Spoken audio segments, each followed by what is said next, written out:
El Señor Jesús muestra dos maneras como no debemos orar. En el versículo 5 del capítulo 6 nos habla de la hipocresía de los fariseos. Y luego en el versículo 7 y 8 nos dice que no debemos hacer como los paganos. A los fariseos el Señor los juzga porque buscaban hacerse ver con sus oraciones. Y a los gentiles o a los que utilizan vanas repeticiones, a los que repiten creyendo que por esa palabrería serán oídos, el Señor dice, no es así como vamos a llegar al trono de Dios. Y es entonces cuando en el versículo 9 les dice, vosotros pues oraréis así. ¿Quiere repetirlo conmigo si lo desea? Padre nuestro que estás en los cielos, santificado sea tu nombre, venga tu reino, hágase tu voluntad como en el cielo, así también en la tierra. El pan nuestro de cada día, dánoslo hoy, y perdónanos nuestras deudas, como también nosotros perdonamos a nuestros deudores. Y no nos metas en la tentación, mas líbranos del mal, porque tuyo es el reino y el poder y la gloria por todos los siglos. Amén. Hemos estado aprendiendo a orar siendo enseñados por el Señor Jesús. El Señor Jesús nos ha dejado este modelo de la oración conocida como el Padre Nuestro. Dijimos, no es un molde para repetir y repetir, es un modelo. Esta es una guía para todas nuestras oraciones. Los ingredientes que una oración debe tener están aquí. Por supuesto que la primera cosa que nosotros pensamos es poder pedir cosas a Dios. Y hay espacio en esta oración para que pidamos cosas a Dios. Pero es evidente que el centro de la oración no es nuestra necesidad, sino que el centro de la oración es alabar y glorificar a Dios. Cada frase de esta oración se enfoca en Dios, en su persona, su carácter, sus atributos. Y una verdadera oración siempre es una expresión de nuestra absoluta dependencia de Dios. No podemos orar a Dios como que le estamos haciendo partícipe de una sociedad de iguales.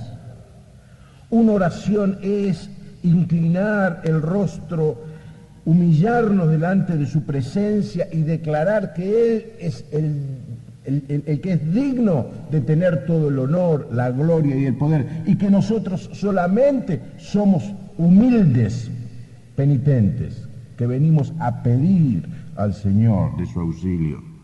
Cada una de las cosas que el Señor enseña aquí son cosas que o se cumplen o se van a cumplir. Las primeras tienen que ver con Dios. Y las tres peticiones son cosas que los podemos ver en el día de hoy, pero que la vamos a ver consumadas cuando el Señor Jesús venga. Santificado sea su nombre. Y nosotros cantamos, nombre sobre todo nombres, el nombre de mi Cristo. Y dice, cantamos, siguiendo Filipenses capítulo 2, que un día toda rodilla se doblará y toda lengua confesará que Jesucristo es el Señor. El nombre del Señor es santificado, es algo que va a suceder. El reino de Dios va a venir, decimos, venga tu reino, esto va a suceder, es una promesa de Dios. La voluntad de Dios se va a hacer, como se hace en el cielo, se va a hacer aquí en la tierra, cuando Él venga a instaurar su reino eterno. Esto es lo que va a suceder, pero hay cosas que suceden. Sucede que el pan nuestro de cada día el Señor nos lo da, gracias a Dios.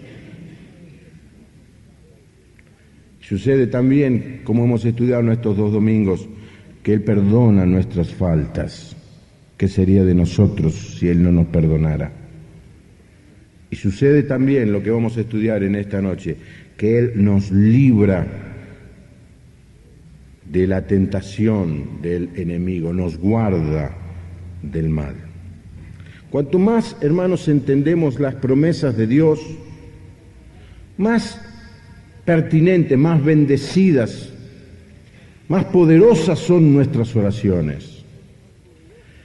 Porque Dios nos ha dado todas las cosas en Cristo. Ya hemos sido bendecidos con toda bendición. Alguna vez he dicho, no hay que decirle al hermano que el Señor te bendiga, porque él ha sido bendecido con toda bendición. Lo cierto es que en el Antiguo Testamento hay una expresión, que el Dios te bendiga y te guarde. Está bien que digamos que el Señor te bendiga, es un deseo muy espiritual, pero si vamos al texto de la palabra de Dios, tenemos que decir, allí en Efesios dice, que hemos sido ya bendecidos con toda bendición. Y hermanos, está esa bendición a nuestra disposición si conocemos sus promesas y nos sometemos a su palabra. La oración habla del carácter de Dios. Padre nuestro nos habla de la paternidad de Dios. Santificado sea tu nombre es la prioridad de Dios. Venga tu reino es el programa de Dios. Tu voluntad sea hecha es el propósito de Dios. Danos hoy el pan es la provisión de Dios. Perdona nuestras deudas es el perdón de Dios. Líbranos de la tentación es la protección de Dios. Y la doxología final es la preeminencia de Dios. Ya hemos dicho tantas veces, espero que lo vayan aprendiendo, las primeras 3 peticiones tienen que ver con Dios y su gloria, y las 3 últimas peticiones tienen que ver con nosotros. Así que hemos avanzado en estas últimas 3 peticiones de pedir por nuestras necesidades físicas, danos hoy el pan de cada día. Y hemos hablado en los últimos 2 domingos de nuestra necesidad espiritual, perdona nuestras faltas, así como nosotros perdonamos a nuestros deudores. Para llegar hoy al versículo 13, en el que leemos esta última petición que figura en la oración. Y no nos metas en tentación, mas líbranos del mal. O como dice la versión popular, no nos expongas a la tentación, sino que líbranos del maligno. Hermanos, el versículo 12 tiene que ver con los pecados pasados. Perdona nuestras deudas. El versículo 13 tiene que ver con nuestros posibles pecados futuros. Y el creyente, el verdadero creyente, el Hijo de Dios, tiene tanto temor de los pecados que ha cometido en el pasado como un temor reverente de los pecados que pueda cometer en el futuro. Le podemos hacer trampa a Dios, abusando de su gracia y de su perdón. Hay algunos creyentes que razonan de esta manera. Dice, estoy contento de que Dios perdona todos mis pecados. Y es maravilloso saber que Él me va a perdonar lo que haga también en el futuro. Así que voy a pecar. Total, Dios me perdona. Aumenta el pecado, aumenta la gracia. Hermano, esta es una manera de pensar que obviamente no entiende lo que significa el pecado para Dios. Es estafar la gracia de Dios, es hacerle trampa a un Dios dispuesto a perdonar. Como me va a perdonar, lo voy a seguir haciendo. Hermanos, eso significa que no tenemos temor de Dios, no le tenemos temor a Dios y no creemos en lo que Dios dice. Tenemos que lamentar el pecado de ayer, pero también estar muy atentos a que no se nos sorprenda en un pecado mañana. Así que la oración es algo que podríamos traducir simplemente a primera vista. Cuando decimos, Señor, no nos metas en tentación, estamos diciendo, Señor, aléjanos de los problemas. Pero cuando la leemos con más detenimiento, descubrimos que es una petición que en sus palabras incluye algunas cosas que tenemos que considerar. Estamos estudiando este pasaje, tratamos de hacerlo con cierta profundidad y tenemos que entender un poco algunas palabras para entender bien lo que el Señor Jesús nos quiso enseñar. ¿Cómo es esto? ¿Le tenemos que pedir a Dios que no nos meta en tentación? ¿Es que acaso Dios, si no se lo pedimos, nos metería en alguna tentación? ¿Puede ser que un Dios justo y santo y puro tiente a sus hijos al pecado? En ambos casos se contradice con un pasaje que yo quiero que ustedes lean conmigo. Abran la Biblia en Santiago capítulo 1. En primer lugar tenemos que decir que de ninguna manera Dios tienta a nadie. Y ahora lo vamos a expandir este concepto. Pero en el versículo 13 se nos responde a esta pregunta: ¿puede Dios tentar a alguna persona? ¿Puede tentar Dios a uno de sus hijos a que cometa un pecado? ¿Cómo es que le tengo que pedir que no me meta en tentación? Y dice Santiago 1:13, cuando alguno es tentado, no diga que es tentado de parte de Dios, porque Dios no puede ser tentado por el mal, y subraye esto, ni Él tienta a nadie. ¿Sí? La tentación no es nunca de Dios. Ahora, si utilizamos, como lo vamos a hacer en esta noche, la expresión de que no nos metas en pruebas, fíjense lo que dice el versículo 2 de este capítulo 1, dice: hermanos míos, tened por sumo gozo cuando os halléis en diversas pruebas. Así que parecería ser como que la prueba produce gozo, así como pedirle al Señor que no nos meta en algo que nos va a traer gozo. Crisóstomos, uno de los padres de la Iglesia, llamaba a esta petición el clamor natural que surge de la debilidad humana al enfrentar el peligro. Es un clamor, un gemir del corazón. Al caminar por este mundo: Señor, esta prueba, esta situación que estoy viviendo, Señor, si puedes librarme de esta prueba, líbrame. Pero si tengo que pasar por esta prueba, líbrame del mal que hay en la prueba. Y que de ninguna manera Dios puede deliberadamente llevarnos a la tentación, pero sí, en medio de la prueba, Satanás puede usar que estemos pasando por la prueba para tentarnos y hacernos caer. Ya hemos leído que Dios nunca tienta a nadie, pero en su sabia sabiduría Él todavía permite que Satanás camine por este mundo, sea el príncipe de las potestades del aire, y en medio de la prueba Él nos tiente, pero nunca Dios. Dios puede permitir que un creyente que permanece en pecado dentro de la iglesia sea entregado a Satanás. Dice el pasaje en 1 Corintios 5:5, el tal sea entregado a Satanás para destrucción de la carne, a fin de que el espíritu sea salvo en el día del Señor Jesús. ¿Qué es lo que está diciendo? Está diciendo que cuando el creyente en medio de la prueba cae en pecado, persiste en el pecado, no se arrepiente del pecado, no abandona el pecado, vive una vida de pecado, el Señor lo entrega para que Satanás destruya el cuerpo y se pueda salvar el alma. Dios puede disciplinar a los creyentes y lo hace.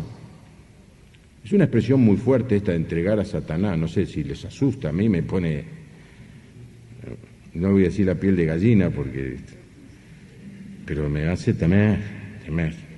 Estamos jugando con algo muy grande, estamos hablando de algo que tratamos de soslayar. Dios es un Dios de amor, perdona todo, pasa todo.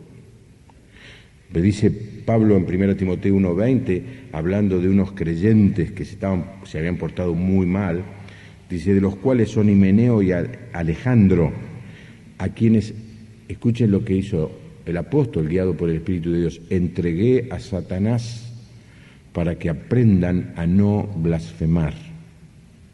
Creyentes que insultaban, blasfemaban insultar es a otro, blasfemar es blasfemar contra Dios. Los entregó a Satanás. Muchas veces Dios deja que Satanás toque nuestras vidas cuando somos desobedientes e infieles. Por eso a veces, no siempre es así, quiero aclararlo con toda rapidez. A veces hay creyentes enfermos en la congregación como resultado de que Dios permite que Satanás haga su obra en el creyente para sacudirlo. No todas las enfermedades son resultado del pecado, pero muchas veces el pecado instalado en la vida del creyente produce enfermedad como resultado del permiso que Dios le da al enemigo para que toque nuestras vidas. Dios dejó a Satanás perturbar de una manera muy fuerte la vida de uno de sus hijos, y en este caso no para castigo ni para disciplina, sino como una manera de demostrar lo recto que era este personaje. ¿Quién era? Job.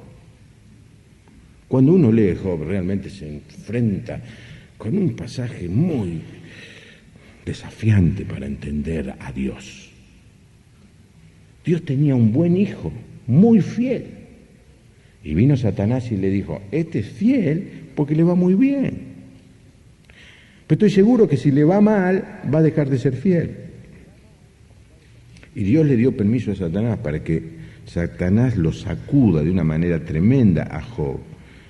Lo bueno es que Job no dejó de ser fiel. Y a veces el Señor puede permitir que vivamos una prueba, hermano, no es para destrucción, es para fortalecer tu vida espiritual y que vos puedas en medio de la prueba traer gloria al nombre de Dios. Las tentaciones nunca vienen de Dios. En principio, dice el pasaje, vienen de adentro nuestro. ¿Se acuerdan lo que hablamos el domingo pasado de ese gusano que hay dentro de nosotros desde que nacemos? Y Santiago, lean conmigo el versículo 14 y 15 de este mismo capítulo 1. Dice, al contrario, uno es tentado por sus propios malos deseos que lo atraen y lo seducen. De esos malos deseos nace el pecado, y del pecado, cuando llega a su completo desarrollo, nace la muerte. Es de adentro de nosotros de donde sale la tentación. No puede venir de Dios. Miren lo que dice el versículo 17. Porque de Dios viene lo bueno, lo que es perfecto. Todo lo bueno y perfecto que se nos da viene de arriba, de Dios que creó los astros del cielo. Dios es siempre el mismo, en Él no hay variación ni oscurecimiento. Hermanos, nunca puede venir algo malo de Dios. Todo don perfecto viene de Dios, del Padre de las luces. Y aunque tengamos que aceptar que muchas veces Dios nos permite que pasemos por momentos difíciles en nuestra vida, que ciertas cosas ocurran como los tornados, los huracanes, las epidemias, esa no es nunca la voluntad de Dios. Dios lo permite en su sabia administración, en su infinita presciencia, que lo sabe todo. Yo no lo entiendo, no lo puedo explicar. Nadie puede explicar la mente de Dios. Pero a veces sucede. Pero no es el deseo de Dios que el hombre sufra, que haya hambre, que haya injusticia, que haya maldad. Por supuesto, no solamente la tentación no puede venir de Dios, sino que Dios quiere que evitemos toda la tentación. Y dice 1 Juan 2:16, porque todo lo que hay en el mundo, los deseos de la carne, los deseos de los ojos y la vanagloria de la vida, no provienen del Padre, sino del mundo. Todo lo que es pecado no viene de Dios. Así que cuando leemos, líbranos de la tentación, no es que podamos pensar que si no se lo pedimos Dios nos mete en tentación, porque Dios nunca tienta a nadie. Nunca nos va a llevar a hacer lo malo, sino que Él desea que estemos velando y orando para que no entremos en tentación. Así que cuando caemos en pecado, hermano, no le echemos la culpa a Dios como hizo Eva y Adán. Cayeron en pecado, se echaron la culpa entre ellos, le echaron la culpa a la serpiente y al final se la terminaron echando a Dios. Pero vos nos dijiste. Hermanos, Dios nunca puede tentar. La palabra tentación que figura aquí es una palabra en griego es peirasmos, que es neutra. Tanto puede ser examen, prueba o tentación. Traducido al español, la palabra tentación conlleva algo que nos seduce al mal, pero en realidad la palabra que más nos podría traer luz a este pasaje es la palabra prueba. Así que podemos decirle: Señor, si es posible, no nos metas en medio de la prueba, pero si tenemos que pasar por la prueba, Señor, líbranos del mal. No nos lleves, Señor, por una prueba que se pueda convertir en una tentación que no podamos resistir. Porque el propósito de la prueba es fortalecer nuestra vida espiritual, ejercitar nuestros músculos de la fe. Yo no sé por qué Dios utiliza este mecanismo de probar a sus hijos. La verdad es que algún día se lo tendríamos que preguntar cuando estemos en el cielo. Pero ¿por qué no inventaste otro método que el de la prueba? Pero el Señor utiliza el método de la prueba, nos guste o no, o lo entendamos o no. Y muchas veces cuando estamos pasando por la prueba dejamos de aferrarnos a las promesas de Dios y caemos y somos presa fácil de la tentación de Satanás. Por eso le tenemos que pedir: Señor, en medio de la prueba, líbrame del mal. Ahora, ¿cómo hago? ¿Cómo uno puede defenderse en medio del ataque del enemigo? ¿Cómo podemos resistir en medio de la prueba a las acechanzas de aquel que anda alrededor nuestro como león rugiente? El apóstol Pedro dice: en lo cual vosotros os alegráis, hablando de la razón, del porqué de las pruebas en la vida del creyente, en lo cual vosotros os alegráis, aunque ahora por un poco de tiempo, si es necesario, dice, tengáis que ser afligidos en diversas pruebas, para que sometida a prueba vuestra fe, mucho más preciosa que el oro, el cual aunque perecedero se prueba con fuego, sea hallada en alabanza, gloria y honra cuando sea manifestado Jesucristo. Las pruebas son enviadas por Dios para desarrollar nuestra vida espiritual. Es lo que sucedió con Abraham.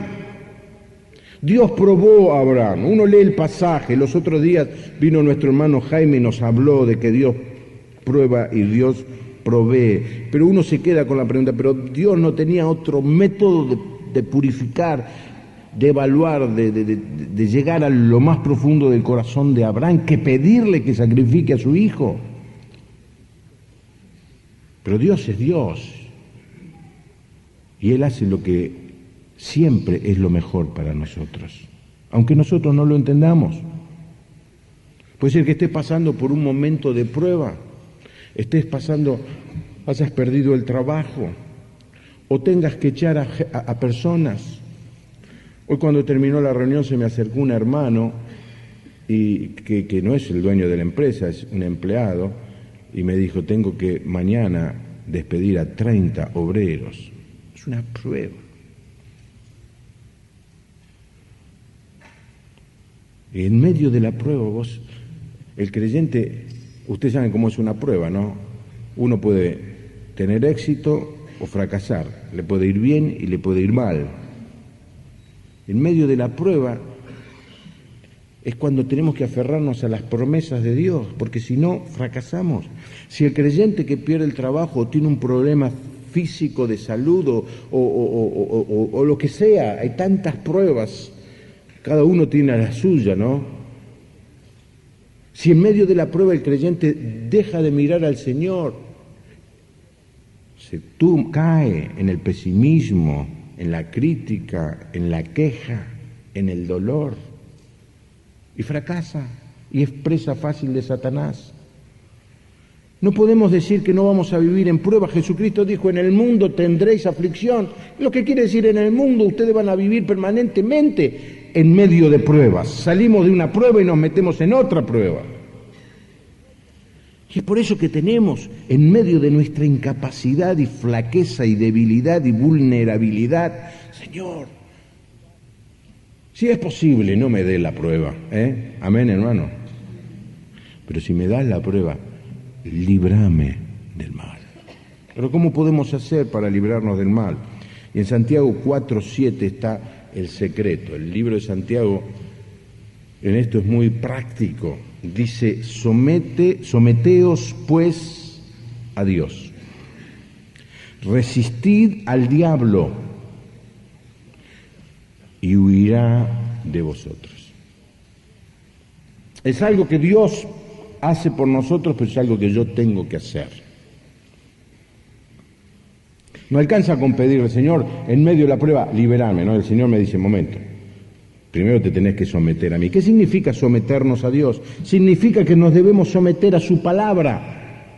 ¿Por qué le decimos a los creyentes que tienen que leer la Biblia? ¿Por qué le decimos que tienen que estudiar la palabra de Dios?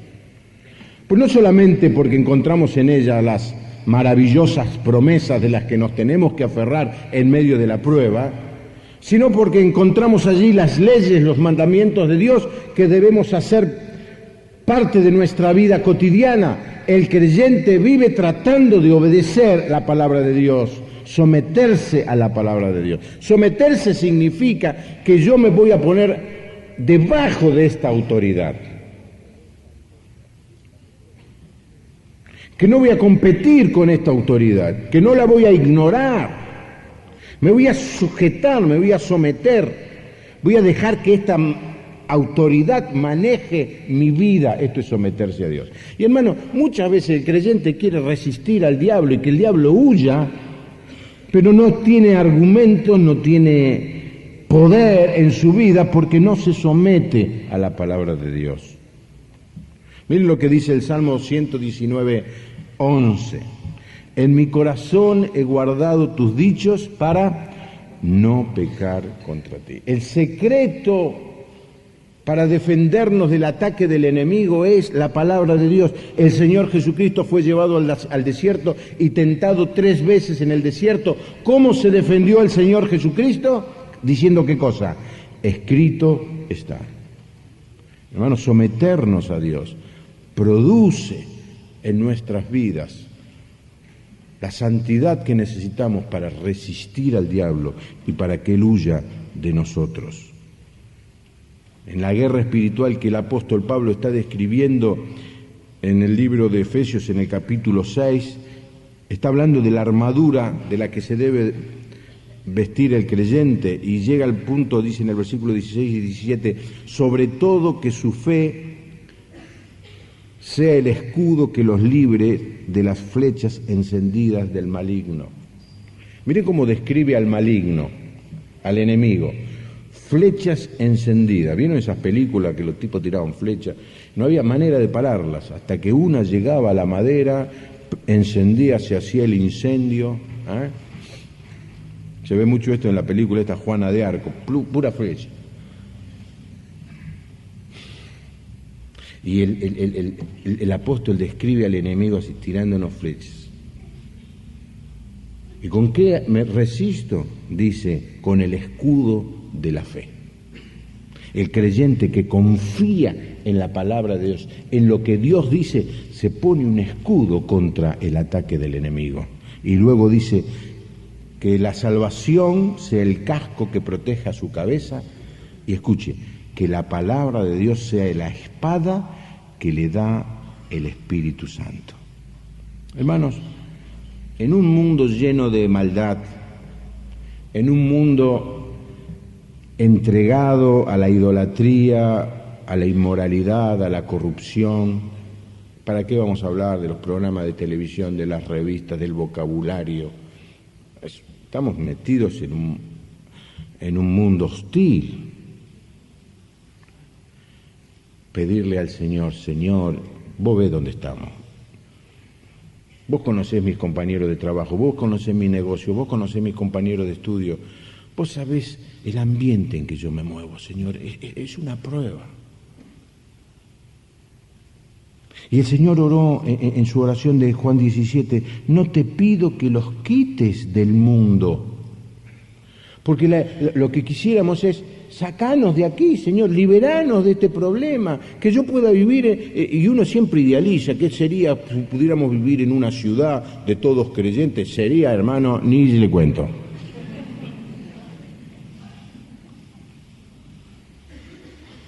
Y vivimos aquí, en donde el Señor dice, no te voy a sacar. No te pido que los quites del mundo, sino que los guardes del mal. Y hermano, en medio de esta prueba en la que estamos viviendo, decirle, Señor, líbrame de la prueba, pero si tengo que pasar esta prueba, cualquiera sea, hermano, cualquiera sea la difícil circunstancia que estés viviendo, decirle, protégeme, Señor, de tal manera que yo no caiga. Señor, protégeme como protegiste a los 3 amigos de Daniel allí en el horno. Dice que cuando salieron del horno ni olor a humo tenían. Que proteja, Señor, protégenos como lo protegiste también a Daniel allí en el foso de los leones. Ni lo tocaron, ni un rasguño.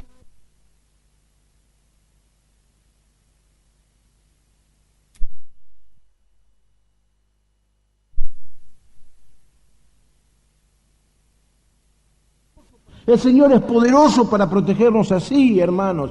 Y nosotros somos tan débiles que hacer esa oración es reconocer nuestra incapacidad, nuestra incompetencia, nuestra vulnerabilidad. No intentes vivir la vida cristiana en tus fuerzas, sos presa fácil de Satanás. Por más esfuerzo que hagas, por más que te quieras portar bien, hay algo dentro de cada uno de nosotros que nos hace tender al mal. Apenas nacemos ya se evidencia eso. La única posibilidad de resistir la tentación es aferrarnos a las promesas de Dios, de que Él no nos va a abandonar, de que Él no quiere que caigamos, someternos a su palabra y disfrutar de promesas como esta de 1 Corintios 10:13. Dice, ustedes no han pasado por ninguna prueba que no sea humanamente soportable y pueden ustedes confiar en Dios que no los dejará sufrir pruebas más duras de las que pueden soportar. A veces nos parece que la prueba es más dura, si no doy más.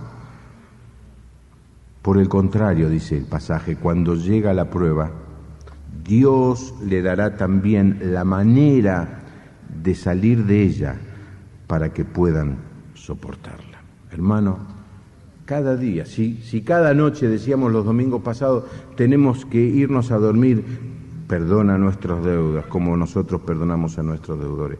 Cada mañana levantarnos al abrir los ojos frente a un día de desafíos, de tentaciones, en medio de un mundo de maldad, viviendo esta prueba, ya solo vivir en este mundo es una prueba, que podamos orar, Señor, líbranos de la prueba, líbranos del mal. Amén, hermano. La frase final de la oración no figura en la mayoría de los manuscritos, por eso ustedes seguramente se habrán sorprendido alguna vez que orando el Padre Nuestro con algún católico, de golpe paran ellos, nos siguen. ¿Le pasó eso? Solamente nosotros seguimos. Muy bueno para saber quiénes lo aprendieron en la Iglesia Evangélica y quiénes en la Iglesia Católica. Lo cierto es que no figura en todos los manuscritos esta expresión, porque tuyo es el reino, el poder y la gloria. Sí figura en nuestras Biblias. Algunos dicen que esto fue agregado porque una oración no podría nunca terminar con una expresión negativa. La oración terminaría, no nos metas en tentación, mas líbranos del mal, punto. Es como una cosa que le falta final, por lo menos ahora que lo tiene el final, nosotros no podíamos terminar esa oración así. Y entonces viene la expresión, porque tuyo es el reino, el poder y la gloria. Ahora esta expresión, hermanos, es exactamente la idea de las 3 primeras peticiones. santificado sea tu nombre, venga tu reino, hágase tu voluntad. Tuyo es el reino, el poder y la gloria. Lo que está queriendo decir, el Señor es el centro, Dios es el centro de la oración, es el principio y el final de la oración. Y nosotros allí en el medio insertamos nuestras 3 peticiones, porque Dios es bueno con nosotros, pero en nuestra oración lo más importante es que el nombre de Dios sea exaltado. Posiblemente esta expresión sea un eco de Primera Crónicas 29:11, cuando dice en esa oración el Señor, Salomón fue, sí. Tuya es, oh Jehová, la magnificencia y el poder, la gloria, la victoria y el honor, porque todas las cosas que están en los cielos y en la tierra son tuyas. Tuyo, oh Jehová, es el reino, y tú eres excelso sobre todo. Así que cierra esta oración con este canto a la majestad, a la grandeza de Dios. Y aquí termina nuestro estudio del Padre Nuestro. Sería muy bueno tomarles examen, saquen una hoja. La pregunta es, ¿qué hemos aprendido? ¿Qué nos ha enseñado el Señor? Y yo creo que la cosa más repetida en cada mensaje que he tratado de dar es, el Señor es el primero. Él tiene la prioridad. Y se ajusta a ese pasaje, buscad primeramente el reino de Dios y su justicia. Primero Dios, después mis necesidades. Y cuando hacemos así, Dios pone nuestras necesidades en un lugar prioritario de su agenda. Ojalá que nuestra oración cambie. Ojalá que nos convirtamos en hombres y mujeres de oración, en una iglesia de oración. Y hermanos, tenemos que seguir haciendo el mismo pedido que movilizó a los creyentes, a los apóstoles en aquel día. Señor, enséñanos a orar. Inclinemos nuestro rostro para terminar. Volviendo al pasaje, al texto que nos ocupó hoy.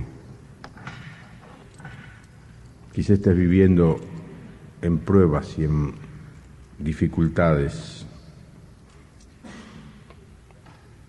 y te das cuenta que caes demasiado fácil en la tentación, que el enemigo está tomando ventaja de tu debilidad. La prueba, en vez de ayudarte a crecer, se está convirtiendo en un motivo de vergüenza al nombre del Señor, porque vos caes y caes en pecado. Es el momento de someter nuestra vida al Señor, entregársela al Señor y clamar de lo más profundo del corazón: Señor, no nos metas en las pruebas, líbranos. Líbrame, Señor, del mal. Solo no puedo.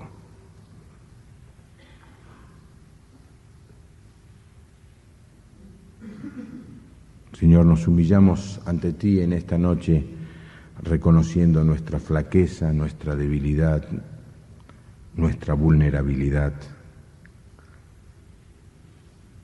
El enemigo es muy grande, muy fuerte, muy astuto.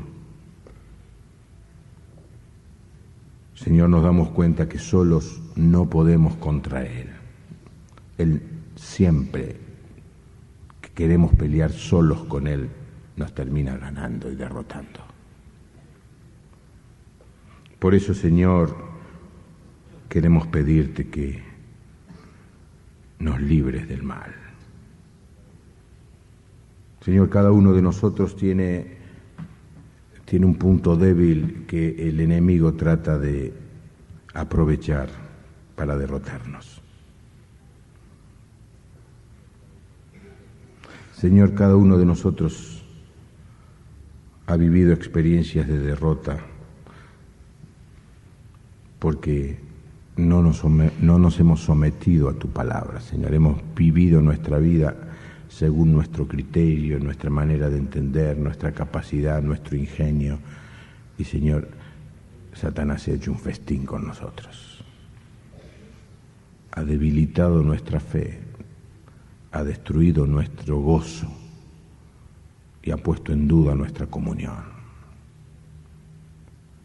Señor, sin ti nada podemos hacer. Te necesitamos, Señor, para que en este mundo en el que vamos a ir caminando de prueba en prueba, tú nos libres del mal. Si hay algún hermano, Señor, que en este momento en su vida está pasando por un momento de difícil, de una gran tentación y en un momento muy difícil para sobrellevar solo, Señor, que tu Espíritu Santo se acerque a tal hermano en esta hora y le fortalezca la fe. Gracias, Señor, por tu palabra, por esta oración.